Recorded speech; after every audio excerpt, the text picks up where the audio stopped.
Podes. Como eu estava a dizer, depois do nosso, falta o chinês, o chinês funcionava.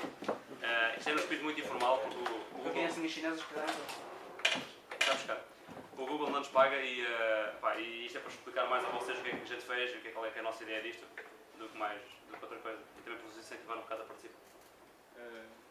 Toda esta informação que nós vos vamos transmitir é aquilo que nós achamos que é mais importante para vocês saberem sobre o Summer of Code e o pré-Summer of Code, que passa pelo processo de candidaturas e os prazos, e vocês têm consciência disso tudo. Vocês começaram? Podes voltar atrás. Se alguém tiver perguntas ou questões que queira colocar fora já daqui do espaço desta sessão, estes e-mails que aqui estão são os nossos e-mails pessoais, Messenger e GitHub, Live Messenger, é agora assim que se diz.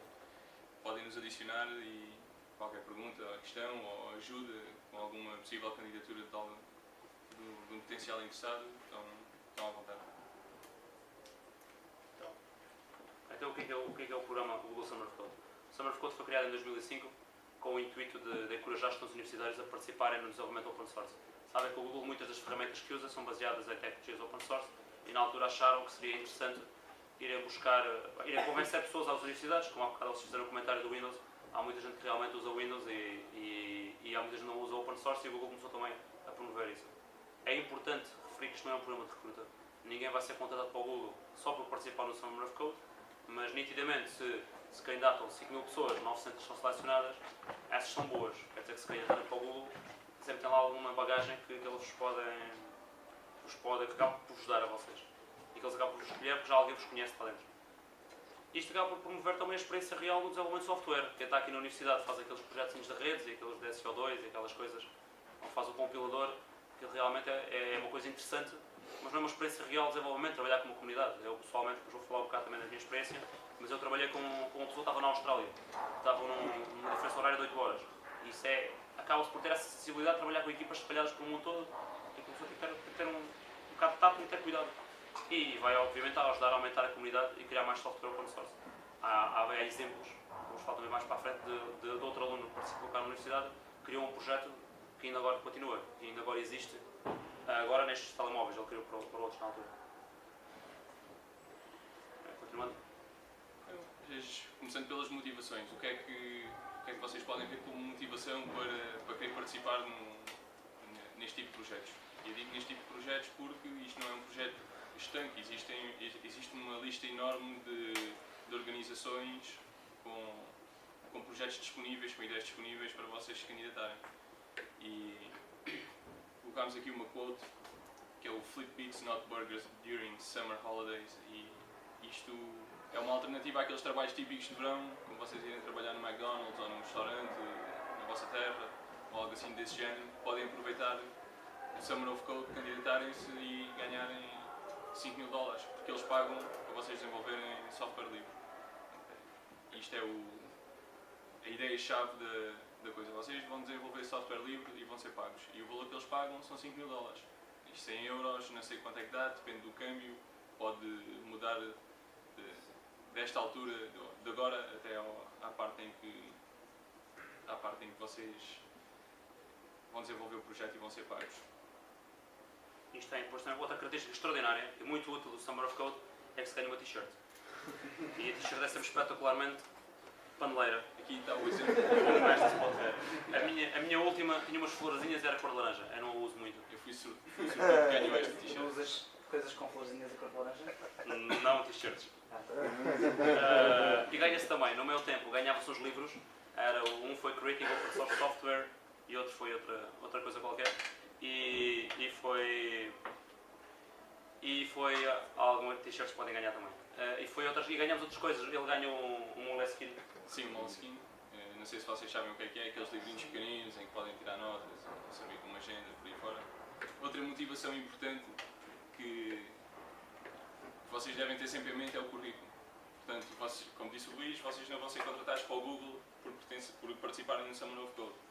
Mas é um fator relevante e é uma experiência relevante para o vosso currículo terem participado no Summer of Code e numa das entidades, porque não é só trabalhar para o Google, digamos assim, porque o Google é um empregador, mas vocês vão trabalhar certamente com outra organização além do Google. E tendo em conta que vocês estão a estudar, acabam a licenciatura, vão concorrer a um emprego, a algum tipo de concurso, e as pessoas vão vos entrevistar e perguntar a experiência, a maioria de vocês vai sair daqui e não vai ter experiência nenhuma. Vão chegar lá e vão dizer, sou recém-licenciado e nem tenho experiência. A única experiência que tenho é das cadeiras que fiz. Isto dá-vos a oportunidade de terem uma experiência real e de poderem apresentar. E não é qualquer experiência, é uma experiência com o Google. O Google tem nome e isso é uma característica importante. É uma coisa que nós gostamos de ter no nosso currículo. Sendo que este programa, bem inicialmente, começou em 2005, participaram, este é o gráfico de participação, se repararem, a partir de 2009, eles bloquearam a 1000 participantes e a 150 organizações, porque ele vem sempre a crescer. Vem sempre a crescer mais ou menos linearmente. E cada vez mais há mais pessoas que conhecem este programa. Uma coisa que eu reparei, no primeiro ano não, mas já quando participei em 2007, 2008, falei, tive uma entrevista de emprego, e estava-se a falar disto e eles já conheciam o Summer of Code, já sabiam o que é que era. Por isso qualquer um de vocês tinha a oportunidade de participar, vai como o Paulo estava a dizer, cada vez mais as pessoas conhecem, as empresas conhecem o Google e sabem o que é o Summer of Code e sabem perfeitamente que os que são selecionados são os melhores. Não se preocupem quando eu digo que são os melhores, porque nós podemos não ter essa opinião e se calhar vocês não têm essa consciência, mas dos melhores do país também estão aqui em Évora. Porque já houve aqui pessoas a participar no Summer of Code e há pessoas aqui muito boas. Vocês aqui temos a grande mais-valia é que nós temos uma formação open source muito forte. E isso torna-nos muito bons para trabalhar neste tipo de projetos. Torna-nos muito maus para trabalhar noutros. Mas nesta área nós somos muito bons a nível nacional e a nível internacional. Em termos de participantes, como vocês podem ver, eu participei em 2009, fui um dos tais, isto é a nível, são valores a nível mundial, fui um dos escolhidos nestes 1000 que aqui estão. E eu não sou mais esperto que vocês todos, nem mais inteligente que vocês todos. Se eu consegui participar, qualquer um, e se o Luís conseguiu participar, e se o Valério, que está aqui, mas foi outra pessoa aqui da universidade que participou, se nós todos conseguimos, vocês também conseguem, basta querer. E se não pensem que é elite ou que isto é preciso ser mesmo muito bom ou não. Está ao alcance de qualquer um de vocês, basta vocês quererem. Agora é importante falarmos aqui de algumas coisas que são essenciais para o funcionamento disto. Isto tem um schedule bem definido, tem que ser perfeitamente respeitado. Aqui não tem as horas, mas isto tem horas associadas a estes dias. São horas no fuso horário da América, num deles.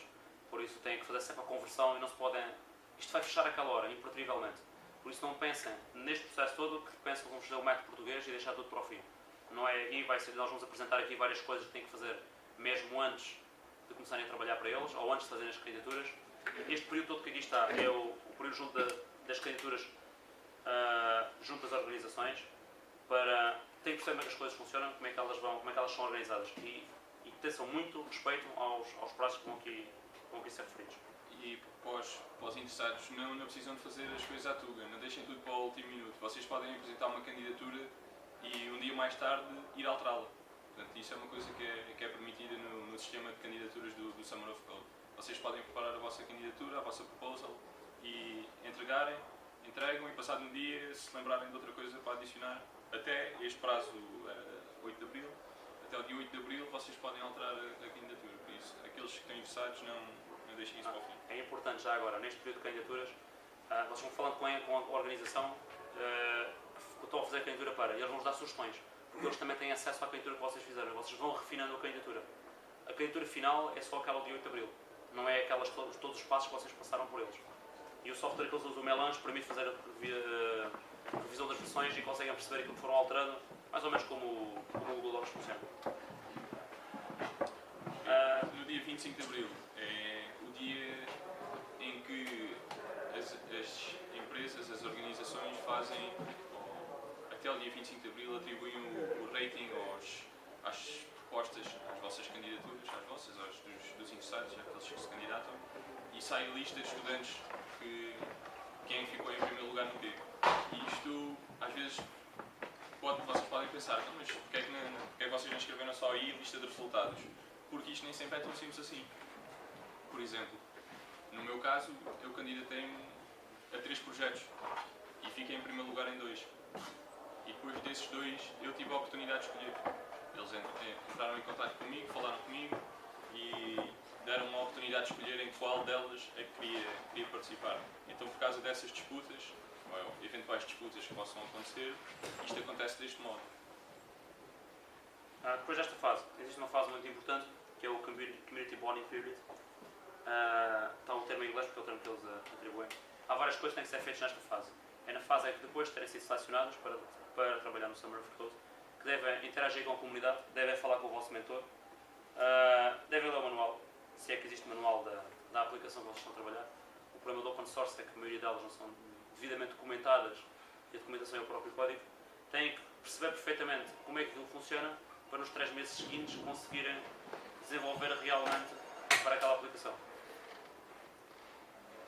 Tem ali um bug. Tem aqui um pequeno bug no manual mesmo. Ora, então, Passando à outra, e agora aqueles que forem selecionados e que já tenham passado pelo bonding, pelo processo de adaptação e de conhecerem a comunidade, etc. Tem o período efetivamente de desenvolvimento. Portanto, vocês vão ter a oportunidade de desenvolver o vosso projeto dia 23 de maio até dia 22 de agosto. Se calhar alguns de vocês, assim que viram estas datas, pensaram já queima das fitas, exames, trabalhos, e isso é verdade. Nós temos um horário, se calhar, diferente das outras universidades. Não somos os únicos, há outros países que também têm exames e trabalhos para as pessoas que estão na universidade nesta altura, mas não deixem que isso seja uma barreira para vocês. Há tempo para tudo, há tempo para vocês irem à queima das fitas, há tempo para estudarem para os exames para fazerem o trabalho e há tempo para organizarem e fazerem desenvolverem estes projetos neste tempo. bem, depois disto tudo, e de começarmos já perceberam as datas, isto entretanto, já agora sobre esta parte, há uns reviews, há um review intercalar onde recebem parte do pagamento e o pagamento final é depois do review final. O que quer dizer que se vocês, que eu acho mal, mas por um mês se fartarem daquilo, sempre recebem metade. Que não acho que não o devem fazer, porque são num projeto e estão a participar com um projeto mundial, devem tentar levá-lo até ao fim. Se foram selecionados, ao menos têm que levar as coisas até ao fim. Falando nisso, no dinheiro e nas prestações, vocês vão ser pagos em prestações, aqueles que tiverem a oportunidade de ser selecionados. Recebem $500 à cabeça, que é o chamado incentivo, antes de começarem a programar, ou assim que começam, neste dia 23 de maio, recebem logo $500. E a meio há uma avaliação intermédia, e vocês se tiverem sucesso nessa avaliação intermédia, quem é que faz a avaliação? É o vosso orientador e é a organização em que estão a trabalhar. Se tiverem sucesso, recebem os outros 2.225 acho que é isso, $2.225. Depois no final, também se tiverem sucesso, recebem o restante. Isso é feito assim. Por curiosidade, na minha altura, eles deram-me um cartão do Citibank, um cartão de débito, em que eu podia fazer, eles depositavam o dinheiro todo naquela conta e eu fazia os levantamentos. Claro que havia sempre aquela questão que eu falei há pouco do câmbio e acabávamos sempre por perder algum dinheiro porque o euro tinha um valor superior ao dólar e isso ainda se mantém sempre. Por acaso, a minha altura foi com, aliás, as 2 vezes, uma já foi com este cartão, a outra foi com o Western Union, então ia ali aos correios levantar o dinheiro. E era muito engraçado porque eles davam um maço de notas e eu tinha que levar para o banco e não havia maneira de passarem aquilo em cheque. Então cheguei a levar 2.000 euros a notinhas. O cartão de débito tinha uma particularidade, só dava para fazer levantamentos. Portanto, se vocês quisessem fazer transferências ou alguma coisa assim, ou compras mesmo no supermercado, isso não era possível. Só podiam ir ao multibanco e fazer o levantamento. De qualquer das maneiras, acho que é um modo bastante cómodo de conseguirem retirar o vosso dinheiro e passar as barreiras dos bancos. O truque é esperarem que o euro arranje ali, vê os gráficos e depois rezam que ele continua a ir para o sítio que vocês querem. Vão arriscando, porque a diferença são, eu consegui, quando foi o cartão, de uma vez consegui ganhar mais 300 euros do que da outra. Por isso, pá, ainda é dinheiro. O câmbio faz uma grande diferença. Tenham atenção a isso, mas esqueçam é que eles andam a tentar arrebentar com o euro, por isso tirem logo. Escolher, ora bem, como é que vamos auto-apply? Escolher um projeto que gosta é o que usa. Não se pensem em candidatar a coisas que nunca viram, que nunca conheceram o nome, só porque acham que aquilo tem mais possibilidades de lá entrar. Escolham algo que gostem, porque quem corre por gosto não cansa e ao menos trabalham naquilo, ou que gostam ou que usem, trabalham uma coisa que vocês já conhecem. O Google disponibiliza uma lista de organizações, vão ser 150, e essas disponibilizam, ou em wikis ou em fóruns, no método que elas acham mais adequado, listas de projetos. Para além desses projetos que lá estão apresentados, vocês podem sugerir outros. Sempre, na minha opinião, é mais fácil escolher um que já lá está apresentado por eles, porque já tem mentor. Se vocês sugerirem outro que não tem mentor, eles vão ter que arranjar um mentor, uma pessoa responsável por ele. a serem selecionados. Vejam esta lista, voltem a rever esta lista, pensem bem naquilo que se candidatam. Se não estou em erro, o máximo são 10 ou 15, 10 candidaturas que podem fazer. Escolham-nas, podem fazer as 10, podem fazer 3 como ele fez. Eu no primeiro ano fiz 8 e no segundo ano fiz uma. Porque já sabia que ia ficar no módulo pelo segundo ano. Contactem os mentores, os vários responsáveis dos projetos, quer por e-mail, quer por o que eles lá tiverem para contactar. Cada um, dependendo do país, vocês vão ver, se experimentarem em vários países diferentes, há pessoas que usam IRC, há outros países que usam Skype, há outros países que usam a MSN ou a AOL Messenger. É o que calha. Se calhar este ano até há muitos com o Facebook, não faço ideia. E depois vejam os requisitos dos projetos. Porque há, por exemplo, o Paulo tinha que ter já feito um bug fix para se poder candidatar. Cada projeto vai ter os seus tipos de requisitos, por isso tomem atenção e analisem sempre muito bem. Percam uma semana a olhar para as coisas, vão lendo, leiam hoje um bocado, leiam amanhã outra vez a mesma coisa, a ver se perceberam tudo. Porque depois a barreira linguística também não ajuda, por isso tomem muita atenção a como é que vão fazer as coisas. Eu vou só reforçar um ponto aqui do cálculo play, ou o que é que vocês devem fazer. É muito importante que vocês se candidatem a projetos, a coisas que vocês saibam o que é e que sintam à vontade. Vocês depois vão trabalhar naquilo. Um exemplo disso, ou uma maneira que vocês podem sempre pensar, vamos candidatar a este projeto para aprender uma coisa nova. É sempre uma ideia válida. Se entenderem pensar assim, força nisso. Mas é muito mais fácil, por exemplo, para aqueles que gostam de programar Python e conhecem Python, candidatarem-se a um projeto em Python em vez de um projeto que tenham de desenvolver C++ e nunca terem desenvolvido C++.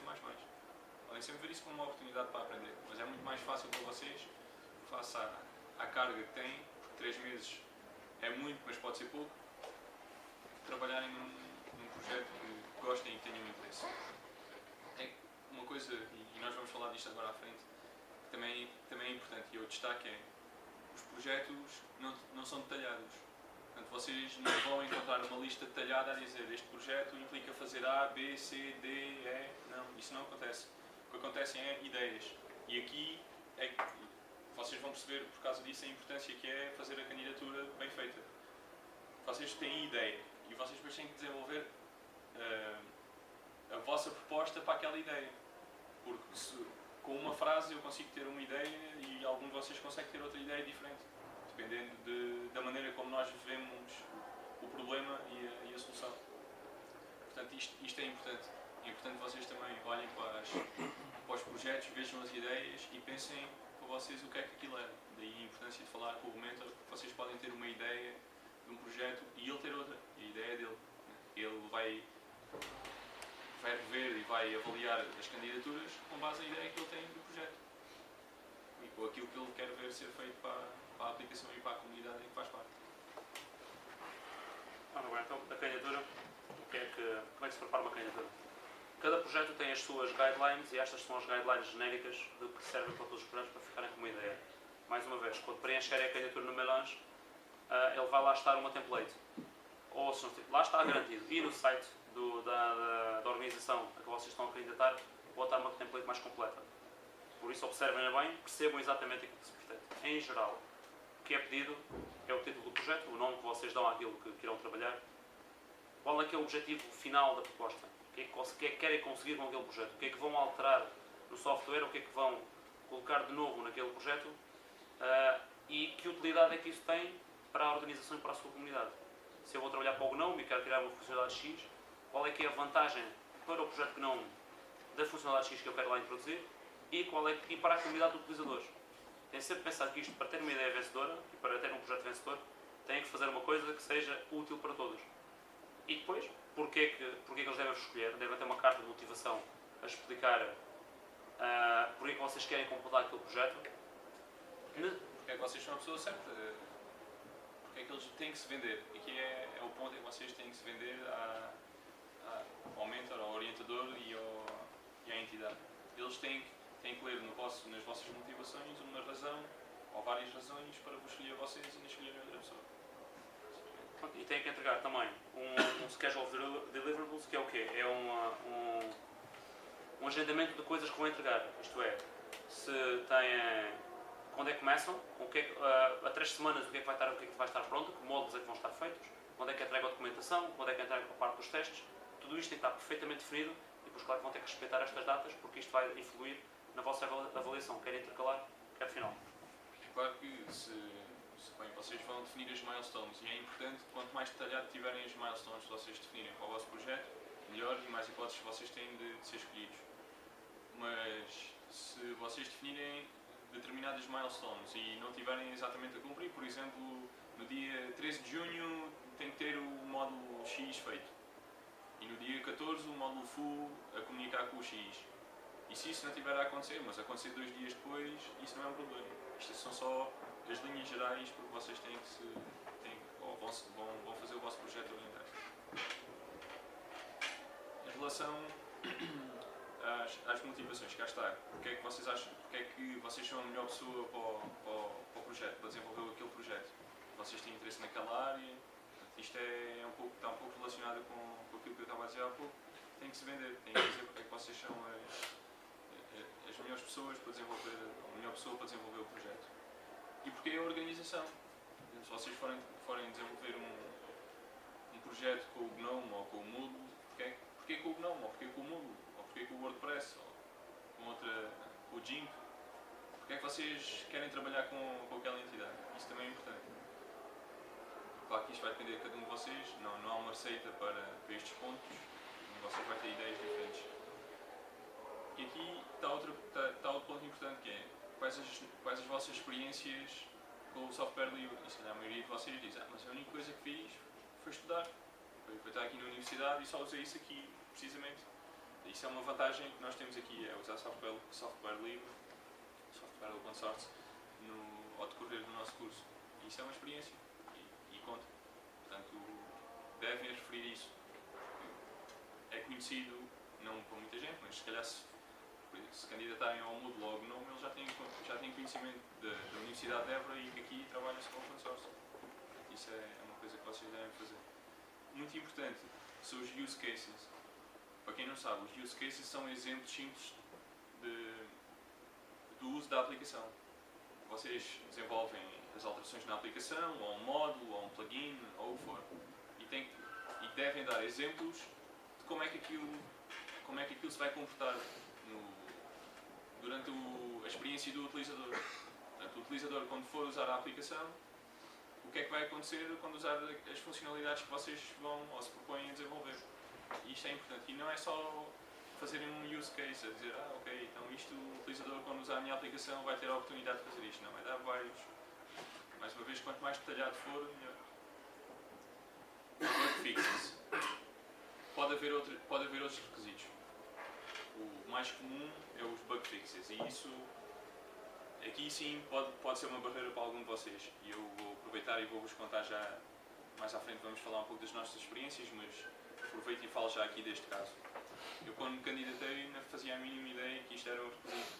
Só depois é que reparei e vi e o orientador me chamou a atenção. Olha, tu precisas ter um bug fix feito para podermos considerar a proposta, senão não podemos. E no caso do GNOME, no meu caso foi uma vantagem, porque o GNOME é composto por muitas aplicações e eu só tinha que ter um bug fix para uma delas. Então lá fiz um bug fix já no último dia do prazo, já não consegui meter o link do Bugzilla na proposta, mas passei isso ao orientador e ele teve isso, depois passou essa informação e teve isso em consideração. Por isso vale sempre a pena. Tenham muita atenção a isso, há bugs fáceis de resolver. Claro que ainda fui escolher o bug mais difícil que havia para resolver, não é? Fui escolher o mais simples, fiz aquilo, submeti, o bug fix depois foi aceito. Não interessa na altura se ele foi aceito ou não, mas isso é um fator importante. Se nunca fizeram e se isso for um requisito, tratem logo disso. Há coisas mesmo simples nas aplicações de resolver e eles não estão à procura da dificuldade do bug fix que vocês fizerem. Podem nem ter isso em conta, mas o importante é cumprirem todos os requisitos para não verem a vossa proposta a ser rejeitada por uma coisinha de nada. Continuando, o essencial é comunicar. Seja a que horas for, em que sítio for, de alguma forma que for, é essencial comunicarem com a comunidade, comunicarem com o vosso mentor e, como disse anteriormente, há vários meios que vocês podem usar. Geralmente, gira tudo à volta de fóruns e IRC. E sejam proativos e é preciso insistir. Às vezes as pessoas não estão online, as pessoas têm projetos open source, cada um tem a sua vida e muitas vezes, ou a maioria das vezes, não ganham dinheiro para participar ou para aquela comunidade, ganham algum dinheiro do Google porque são mentores, que não é significativo e as pessoas têm outra vida, para além daquilo. Insistam, sejam proativos. Porque se não o forem, facilmente o projeto vai descarrila e vão perder tempo e ao perderem tempo podem não conseguir cumprir os vossos objetivos. E depois são vocês prejudicados, também por culpa do vosso mentor, mas também foram porque vocês não foram proativos. Se o vosso mentor não responder, há de certeza que alguém na comunidade que lá está pode-vos tirar as dúvidas. Ou muitas organizações atribuem 2 pessoas, por caso uma não poder, têm a outra. Contactem sempre, vão ao IRC, apanhem as pessoas nos fóruns, onde os conseguirem apanhar, falem com eles. Porque é a única maneira que têm de meter isto a funcionar. Se eles também trabalharem muito e forem muito proativos, eles do lado deles, vocês vão ver que também é chato porque eles estão sempre pressionados.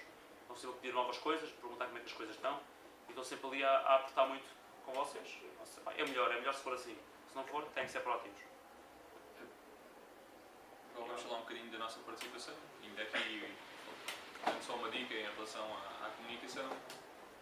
Eu podia ter tido a sorte de comunicar em português com o meu orientador, ou com o meu mentor, porque um dos projetos a que me candidatei, o mentor era o Valério. Ele foi aluno no ano a seguir era mentor. E podia ter falado português com ele. Mas fora isso, tenho noção de que não vão falar português com as pessoas. E tenho que fazer um esforço para falar inglês, ou francês, ou o que for. Eu falei sempre em inglês. O meu orientador era belga, era belga. E felizmente ele sabia falar bem inglês, eu também safava-me bem no inglês e não houve problemas de comunicação. Isso foi uma vantagem. Que estejam preparados para dar uso ao vosso inglês. Se está enferrujado, logo na altura da proposta, que é feita em inglês, não é feita em português, podem começar logo aí a desenferrujá-lo. Falando um bocadinho da nossa participação, o Luís tem uma experiência diferente da minha, ele participou 2 anos, eu participei 1 ano, participei em 2009.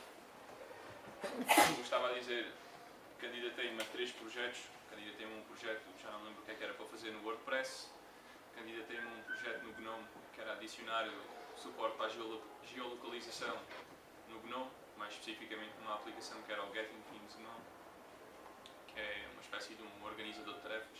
Não sei se algum de vocês conhece. Se não conhecem é mau sinal. É sinal que não estão organizados e deviam mandar. E candidatei-me também a um projeto do MEM.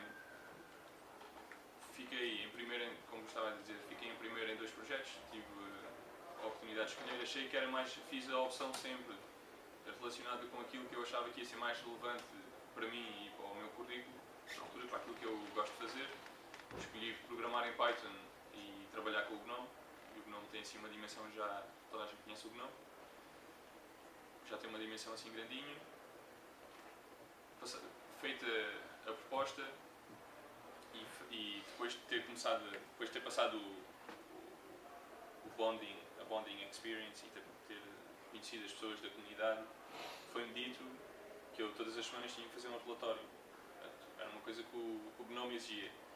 Todas as segundas-feiras eu tinha que entregar um relatório, havia uma mailing list em que todos fomos adicionados, todos os estudantes do GNOME, daqueles 1023 eram do GNOME, portanto é das entidades que têm mais estudantes. Todas as segundas-feiras tínhamos que fazer um relatório. Como podem imaginar, na altura, quando a queima das fitas começou, eu já estava a programar, já tinha que entregar um relatório e é fácil depois, o domingo é um dia fraco, mas o pessoal vai lá, pelo menos a maioria de vocês que eu estou aqui a ver, vão até lá e no dia a seguir tinha que fazer um relatório. Portanto, isso é tudo coisas em que têm que pensar e com que têm que trabalhar. Não é assim uma exigência tão grande. As avaliações as midterm, também não achei que aquilo ia ser uma coisa difícil ou que ia ser uma coisa muito complexa, e ainda foi. Eu tive que responder a uma série de perguntas sobre o orientador, ele teve que me avaliar em termos de o que é que eu tinha cumprido, das tais milestones a que eu tinha posto. Uma coisa importante é a ideia que eu vi, a maneira como eu vi o projeto e a maneira como o meu orientador viu o projeto eram idênticas. E eu fiz uma proposta nesse sentido, mas houve rapidamente, ao fim de 2, 3 semanas, havia coisas da proposta inicial que nós vimos que não ia dar para implementar e nós não queríamos implementar e queríamos fazer outras coisas. E ao fim de 3 semanas, a ideia base continuava, que era adicionar o suporte para a geolocalização, mas muitas funcionalidades tinham mudado. Portanto, isso também é uma coisa que pode acontecer tanto aqui no Summer of Code, como depois no dia a dia da vida, a experiência daí, isto ser bom, vocês ficam logo habituados a isso. E adaptei-me àquilo. Uma das coisas que tive que fazer foi, para a aplicação que não tinha, queria um motor de plugins e uma API para os plugins e exemplos de plugins, e fiz o meu suporte para a geolocalização para aquela aplicação, que já foi um plugin. Portanto, foi o primeiro plugin para a aplicação, foi esse. E isso era uma coisa que não estava previsto, que eu nunca tinha pensado, e de um momento para o outro tive que pensar, ok, então, agora como é que vou implementar um motor de plugins? E nunca tinha implementado, não fazia a mínima ideia como é que é. Portanto, isso é uma coisa que possivelmente pode acontecer com vocês. Não é uma coisa estanque, como tu. Em termos de comunicação com o meu orientador, isso foi uma coisa sempre positiva. Ele esteve sempre disponível no IRC, no Messenger, Getalk. Ainda falámos umas vezes no Skype, só para conhecermos e para interagirmos. Tinha um co-orientador também que era belga, era o co-fundador da aplicação, do projeto. E nesse aspecto tive sempre sorte. Muita comunicação do lado deles, muito feedback, muita ajuda quando era preciso ajuda, porque havia alturas em que tinha dúvidas no código ou não percebia o que é que estava feito, e eles estiveram sempre disponíveis e ajudaram-me sempre. Não tive qualquer problema a integrar-me e a perceber o que é que estava feito. Mais em termos de experiência, pagam horas. Coisa muito importante. Portanto, eles quando dizem que pagam no dia 23 os $500, eles pagam os $500 no dia 23. Eu lembro-me que não consegui utilizar logo o dinheiro no dia 23 porque ainda não tinha o cartão, ou o tal cartão do Citibank ainda vinha a caminho. Só percebi para aí 2 ou 3 dias depois, mas assim que o recebi, fui logo ao multibanco ver se estava lá o dinheiro, impecável, estava lá os $500. Mais, em termos de participação, uma coisa boa em termos de participação nestes projetos de open source é que vocês vão passar a fazer parte da comunidade, e eles, pelo menos a mim, trataram mesmo dessa maneira. Eu passei a fazer parte daquela comunidade, da comunidade do GNOME e da comunidade do Getting Things GNOME. O que é que isso implicou?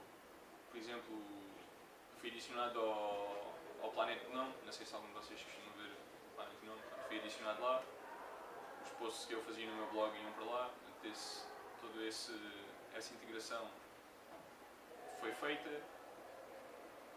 O que é mais? Em termos de integração com a comunidade, a nível de IRC também havia sempre muita gente a solicitar ajuda e a pedir para eu rever código deles quando começaram a aparecer os primeiros plugins. Assim que acabou o Summer of Code, mas eu continuei a programar para a aplicação e continuei a ter solicitações de parte de outras pessoas da comunidade para ajudar e para participar em coisas. Faz muitas vezes, está agora na moda os Hackfests, e pronto, isso foi uma experiência que aqui não conseguia ter. O Summer of Code abriu portas a isso. Vou passar a palavra ao Luís, então se lembrar de mais alguma coisa que já digo. Bem, a minha experiência foi algo disparate da dele, sendo que eu fui a primeira pessoa que se candidatou aqui da universidade, e todos eles quando se candidataram já tinha havido alguém para trás para lhes dizer como é que não tinha acontecido, e eu fiz a candidatura sem saber exatamente bem o que me estava a candidatar, e não foi tão boa como ele está agora a referir, mas depois ela foi sendo refinada. Fiz a vários projetos, não me recordo a quantos, acho que fiz para aí 7 projetos inicialmente, em que fui selecionado para o Moodle. Na altura pediram-me código em PHP que eu tivesse escrito. O que eu lhes dei foi o sistema de inscrições de Alentejo. Para aqueles mais velhos que aqui não sabem, ele tem um sistema de inscrições em PHP que gerava PDF, coisas, fazia tostas. Foi isto que eu lhes mandei. Não era muito bom o código, olhando agora para trás, mas comparado com o do Moodle também não estava muito mal. O código do Moodle é verdadeiramente miserável. Ganhei aquilo, fui integrado na comunidade. O meu mentor era o dono da empresa Moodle.com, que é o Martin Doug Myers, ou algo assim. Ele vive em Perth, na Austrália. A diferença são ou 8 ou 10 horas, acho que são 8 horas. O que quer dizer que de manhã eu estou a dormir, ele está a trabalhar, de manhã, cedo. A única maneira que nós conseguimos falar bem era aí a partir das 2 da manhã, que era a hora que eu chegava a casa aqui de outros eventos noturnos, e conseguia falar com ele e comunicar com ele. Então passei a aproveitar a estar nos bares até mais tarde só para conseguir falar com ele à noite e comunicar com ele. Nós temos no Moodle há um sistema de controle de bugs e um sistema de fóruns da comunidade bastante eficaz. E se repararem e forem agora neste momento ver o que eu fiz no Moodle, que foi o sistema de messaging, que eu acho que a versão que está na universidade ainda não usa isso. Se forem ver, aquilo está lá tudo, todo o código que eu escrevi, a documentação está por lá, ainda está todas as discussões que eu tive com a comunidade, já discutimos propostas e discutimos como é que as coisas iriam funcionar. E inicialmente era para fazer o sistema, também como conseguiu o Paulo. Inicialmente era para fazer uma coisa, que era um sistema de messaging quase como um Bebo, para conversar como o Facebook agora tem, para conversar dentro do Moodle, em que abri uma janela em JavaScript, entretanto isso mudou completamente e o projeto acabou por ser criar um messaging broker para o Moodle, em que é um módulo em que todas as mensagens passam por lá, existe um conjunto de regras mais ou menos inteligentes que dizem para onde é que a mensagem vai. Por exemplo, vocês têm definido para a cadeira X um fórum sobre um assunto qualquer, vai para o vosso MSN, tem que receber logo na hora, ou então pode ir por e-mail. E tem um conjunto de plugins que foi também tudo desenvolvido para aquele projeto. Isto, o primeiro ano, foi desenvolver estas coisas todas, não se conseguiu integrar tudo porque o Moodle estava em desenvolvimento muito forte e não se integrou tudo naquela altura. Entretanto, eu continuei a trabalhar até dezembro, mais coisa, menos coisa, na comunidade, e depois saí por vicissitudes. Entretanto, no ano a seguir, falei com o Martin e disse que queria acabar aquilo, tinha lá o código para integrar, estava já no CVS, mas não estava no código do próprio Moodle. E foi um projeto do ano a seguir, que candidatei só já a eles, porque ele ia-me selecionar garantidamente, e tinham slots. Outra coisa que é importante que ainda não falámos, é que cada organização tem slots, tem espaço em que pode colocar utilizadores. E depois pode colocar alunos. E ele ia-me dar uma daquelas garantidamente. Agora, o que pode acontecer com vocês é que às vezes são selecionados em primeiro lugar para um projeto e depois não terem lugar para trabalhar. Porquê? Porque foram selecionados, mas não há slots suficientes para todos os alunos e o vosso projeto, se vocês candidataram, não é o que tem uma prioridade mais elevada. Numa comunidade grande como o GNOME isso acontece. Lá como o Moodle é gerido só por aquelas 2, 3 pessoas que estão lá na Austrália, terminei aquilo tudo, foi tudo integrado no Moodle, saiu na versão 2.2. É a versão que está agora aí, que acho que não é usada cá na universidade. Correu muito bem, falava com ele muitas vezes por Skype. Era só por Skype, para tirar dúvidas, porque nós temos sempre dúvidas, não se percebe o código, os comentários não são o melhor. No Moodle então o código, a modularidade não é bem a coisa deles, e aquilo é um bocado salganhada. Mas não tenho queixa da comunidade. Havia também um francês que trabalhava, quando não estava disponível o Martin, estava um francês em que tinha um horário mais aceitável e consegui-lhe perguntar o que tinha, as dúvidas que tinha, e terminei o projeto com sucesso. E foi os 2 anos que me candidatei que lá participei. Não sei se tens alguma coisa mais a dizer. Não, uma coisa que o Luís estava a dizer, não, quando ele foi o primeiro aqui de nós, não havia ninguém antes dele para ajudar. Eu já tive a ajuda dele. Quando me candidatei e tive a altura de fazer as propostas, já fui ter com ele e já lhe fui pedir, olha lá, podes-me passar as tuas propostas ou podes-me dar aqui umas dicas, como é que isto se faz. Ele depois passou-me as propostas dele, vi como é que ele fez, não fiz igual, né? Fiz parecido, acrescentei mais umas coisas que achava que devia acrescentar e foi sempre sendo assim. Por isso, se algum de vocês também tiver a pensar em candidatar-se e quiserem ver como é que foram as nossas propostas da altura, acho que falo com os dois a dizer que estão à vontade, é só pedirem-nos isso, nós fazemos-vos chegar. As propostas, por acaso não lembro se as propostas vencedoras ficam disponíveis online. Só fica o sumário. Disponível está o sumário executivo. Na vossa proposta não falámos, mas têm que criar aí 5 linhas sobre o sumário executivo e depois por baixo está a proposta. O sumário executivo está disponível, podem vê-lo, está há 5 anos atrás. É um resumo da ideia, o sumário executivo, basicamente é um resumo da ideia. Uma coisa também importante é, vocês não precisam se limitar aos vossos orientadores e aos mentores para desenvolver o trabalho. Por acaso também foi com o Luís, na altura lembro-me, quando me disseram assim, olha, vais implementar aqui um método de plugins, e nunca tinha feito, e ele foi uma das primeiras pessoas quando falei a pedir ideias, a dizer, olha lá, disseram para fazer isto, qual é que achas que é a melhor maneira de fazer isto? Como é que devo fazer? Não precisam de se limitar aos orientadores, podem procurar ajuda entre vocês, uns com os outros, com os vossos amigos. Se quiserem falar com a gente também podem falar com a gente e pedir ideias. Isso foi uma coisa que eu fiz e fiz muito na altura falei muito também com o Valério e com o Joaquim Rocha, que embora não tivesse participado no Summer of Code, tinha participado comigo no ano antes no SAP Summer Weeks, e o João Ascenso também já participou. Portanto, aquilo que eu vos digo e o meu conselho, faça a experiência que vocês vão ganhar, porque vão ganhar experiência. E não vou dizer que é determinante, mas é importante. Faça a crise que estamos a atravessar. E 5 mil dólares não é uma coisa que... Não sei se vocês costumam trabalhar no verão, ou quem costuma trabalhar no verão, mas digam um sítio onde vocês consigam trabalhar nas horas que vos apetece, porque vocês quiserem levantar cedo e programar, levantam cedo. Se quiserem fazer como o Luís, de ir até um bar e depois saírem do bar e ir para casa trabalhar, e peço desculpa, das atividades noturnas e ir para casa trabalhar, podem fazê-lo. Se quiserem trabalhar de noite e dormir de dia, podem fazê-lo. Portanto, é uma coisa que vocês, noutro trabalho qualquer que façam no verão, não têm a oportunidade de fazer. E um trabalho que vos pague 5 mil dólares em 3 meses. São 5 mil dólares para 3 meses de trabalho. O rácio, aliás, a conversão está em 3.300 euros. Já também confirmou. 3.300. São 1000 e qualquer coisa euros por mês. Vocês têm a oportunidade de ter. E a experiência. E a experiência acho que é a parte do priceless. Portanto, vocês não há outro programa em Portugal parecido a este e têm poucas oportunidades aqui, tirando um estágio, se calhar que podem fazer no mestrado ou na licenciatura, não sei se é possível fazer estágios, igual com isto de Bolonha, mas tirando estas oportunidades que há, vocês não têm, é difícil em pouco tempo ganharem dinheiro e experiência que seja relevante para o vosso currículo. Por isso aproveitem isto. Então se calhar agora também já vai com o lugar da hora. Só queremos dar uma saca à malta. Então, E temos aqui uma quote, não temos o autor, mas acho que toda a gente sabe quem é que é o autor desta quote. só para Vai. É o Yes You Can. Portanto, não se deixem acanhar, não tenham medo de participar.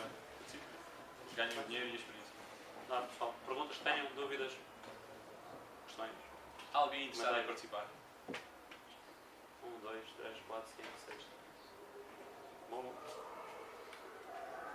Então, e vocês querem se candidatar? Têm alguma questão? Onde é que podemos ver a lista de projetos? Se escreveres Summer of Code no Google, vai logo aparecer o site. O site é Google menos Melange. Não, no primeiro slide, desculpa. No primeiro Estava slide logo avisado. eles têm um site dedicado que é o code.google.com/soc ou /soc. Isso é aquele site. Mas se escreverem Summer of Code 2011, vão lá ter ao site. Esta informação toda que nós vos demos está no site, ou está nos wikis e nessa coisa toda que anda pendurada no site. Está tudo disponível lá, isto é só os Dúvidas muito pertinentes que vocês tenham. Está lá uma newsletter que há uma senhora simpática, que é a Eugénia. Acho que é. Bem, ela responde a tudo. Toda a gente, os milhares de alunos que se candidatam, ela responde a tudo tempadamente. Tempadamente é no dia a seguir no máximo. Por isso tem tempo para lá que ela tira-vos as dúvidas todas. Mais coisas? Quanto é que vos ocupou assim em termos de horas de desenvolvimento ao longo dos meses? Nitidamente foi diferente, não é? Então, a certeza. Epá, inicialmente a mim ocupou um pouco porque queria ir à queima das fitas e cheguei a um acordo com o Martin que ia começar a trabalhar. Fiz pouco, fiz a parte toda de desenho, porque dependendo de onde estiveres, podes ter que fazer um desenho das coisas. E nós tivemos primeiro de desenhar aquilo tudo. Desenhar era dar a fazer bonecos no papel, fazia os mock-upzinhos e fazia onde calhava e depois passava-os com o GIMP, ou já não lembro o que foi, para ele, e ele demorava o tempo de análise. O primeiro mês, primeiras 3 semanas, foi muito tranquilo. Epá, a partir daí, ainda gastei umas horas razoáveis, passa lá. Se dividir aquilo por dias, vai 3 horas por dia, 4, 5 horas por dia. Não é um horário, não é 8 horas por dia que tenhas que lá estar, percebes? Pá, só que às vezes tens que contactá-los às 11 da noite porque é o horário que lhes dá jeito a eles. A minha experiência foi um pouco parecida à do Luís. Nas primeiras 2, 3 semanas, das fitas, exames, alguns trabalhos que era preciso fazer, tive menos tempo para me dedicar à aplicação. E também falei com o meu mentor, que era o Lionel Rodrigo, acho que é assim que se pronuncia, Lebel, não sei se é francês. Mas falei com ele e ele disse-me que não havia problema de me dedicar pouco agora, desde que depois conseguisse recuperar. E foi o que fiz. Eu também comecei a primeira semana, fiz os mock-ups e fiz os desenhos, estruturei a ideia, o que é que ia fazer, como é que ia fazer, o que é que havia, o módulo X e o módulo X depois ia ter um módulo Y. Claro que as coisas podem mudar, mas fiz isso e comecei a investigar, porque eu tinha que trabalhar com bibliotecas que já existiam, no caso da Lib Champlain e do GeoCoe, acho que é assim o nome, que eram bibliotecas que já existiam para utilizar interfaces como GPS ou obter coordenadas através de IP. E fiz pouco, investiguei mais, vi como é que se usavam, fiz uns exemplos de utilização dessas bibliotecas e fiz pouco. Só depois dessas 3 semanas é que comecei a apertar um bocado comigo. Mas acontecia uma coisa, isto respondendo diretamente à tua pergunta, eu havia dias que não fazia nada e depois havia outros dias que conseguia passar uma tarde a programar e ia jantar e tinha vontade ainda de continuar à noite a programar mais um bocado. E o que aconteceu foi dias que não fazia nada, dias que fazia muito, havia dias que programava 8 horas, havia dias que programava 3, havia dias que se calhar programava 12, em que chegas a um ponto que não tens sono e ficas acordado até um bocado mais tarde, depois no dia também dormes até mais tarde e consegues, ou pelo menos eu consegui, no meu ritmo, ir ultrapassar, cheguei a um ponto que já estava folgado em relação às milestones. Chegava ao período, já tinha feito aquilo, podia aliviar um bocado. E isso aconteceu. E ainda deu para ir uma semana de férias para o Algarve, sem me preocupar com o código e com isso assim. Portanto, não é uma carga assim muito grande. Não foi uma coisa que, em conjunto com as outras coisas todas, não foi uma coisa preocupante. No entanto, tens de te educar, trabalhar naquilo. Agora, isto depende do projeto. Se meteres no projeto, tu não percebes, por exemplo, se tu não percebes nada de C++, tens que aprender C++ para desenvolver aquilo, vais gastar muito mais tempo do que se for em Python, por exemplo, e já souberes de Python. Depende muito daquilo que tu selecionares e da complexidade do projeto. Sim, a resposta está mais ou menos. Eles, por exemplo, e nessa altura da queima das fitas, o pessoal está meio tarefado, eles, pronto, se nós falarmos com eles são pessoas ou são robôs? São pessoas. Do tipo, está-se bem, mas depois... Deixa de ser responsável. Aqui a ideia disto tudo, na nossa vida aqui é a questão de responsabilidade. Isto como aqui num programador normal, tu dizes, esta semana está aqui um problema, preciso de 2 horas por dia, ali também podes dizer, esta semana, que é muito mais flexível, esta semana, isto início ali na altura da queima, vais estar a fazer, em geral, mockups. Pensar, estruturar, e não é preciso estar ali à frente do computador constantemente. É explicar isso aos senhores. Ao mentor, que lá estiver, e dizer, está a acontecer isto é a minha vida aqui na universidade, e fazer isto, mas depois tens de ser responsável de, nas semanas a seguir, recuperar aquilo que perdeste ali. Tens de ser responsável, aqui não há problema, ninguém aqui te vai andar atrás de ti com um bastão querer bater. Eu acho que não fui a única pessoa. Eu, no ano que fui selecionado, acho que éramos 23. Ou éramos 23 ou éramos 25 estudantes. O GNOME teve a sorte de ter slots adicionais. Teve os slots que tinha direito e o Google atribuiu-lhes ainda mais 3 ou 4 slots, além das previstas. Então éramos 23 ou 25, éramos muitos. E eu não era o único que estava a estudar, não é? O requisito para toda a gente se candidatar é ser estudante. E então, havia mais pessoas com exames, havia mais pessoas com trabalhos, e eu às vezes revia-me em determinados e-mails, pessoas que enviavam um e-mail a dizer esta semana não consegui trabalhar porque tive 2 exames e tive que entregar um trabalho. E eu às vezes revia-me naqueles e-mails, olha, já passei por isto, sei exatamente aquilo que ele está a dizer. E as outras pessoas que estão lá também percebem. E eles, desde 2005, estão a trabalhar com os estudantes. E a comunidade do GNOME, quem está à frente da comunidade, vai mudando. Mas também não muda assim tanto. As pessoas, de certeza que este ano há lá mentors que já tiveram um ano passado. Então eles têm consciência disso e isso não é uma barreira de modo algum. Ali existe muito bom senso nesse aspecto.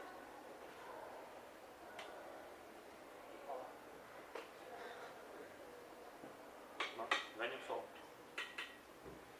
Aproveita. Mas se não for agora, podem mandar por e-mail, podem nos encontrar por aí. Ou num bar qualquer. Uma nota importante para aqueles que querem participar. E deram alguns. As candidaturas começaram no dia 28. Algum de vocês já olhou para a lista de candidaturas? Ou já olhou para a lista de projetos? Já tens alguma ideia de... Os que me interessaram mais, pelo menos na lista que eu estou a ter. Então vai falar agora, quando saís daqui, mas à procura que é o responsável, geralmente ela é sempre responsável ao lado do projeto, vai falar com ele, vai perceber o que é que ele quer fazer, antes de fazer a candidatura fala com ele e percebe exatamente o que é aquilo. Eles geralmente têm uma vontade extraordinária, desde que o apanhes online, se não apanhares, é para experimentar aí 2, 3 dias até ele apanhá-lo mesmo online contigo, se não envia no e-mail. Tentaste apanhá-lo, não encontraste, que querias obter informações. Ser proativo, não percas tempo agora a falar com eles, porque tens agora o limite para entregar as coisas e o que entregares tem que ser de acordo com o que ele também pretende. Para os outros que ainda não viram nada, não se esqueçam que isto é até dia 8.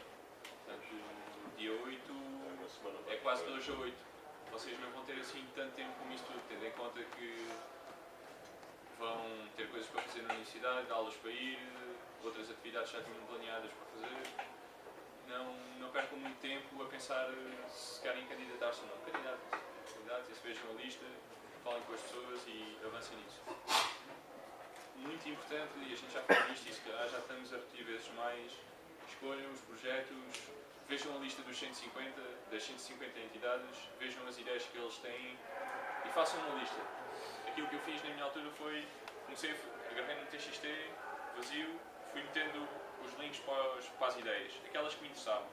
Depois cheguei ao final, vi a lista das ideias, comecei a fazer uma seleção daquelas quais é que eu ia ter facilidade em trabalhar, quais é que eu ia ter dificuldade, quais é que eu gostava mesmo porque o assunto interessava.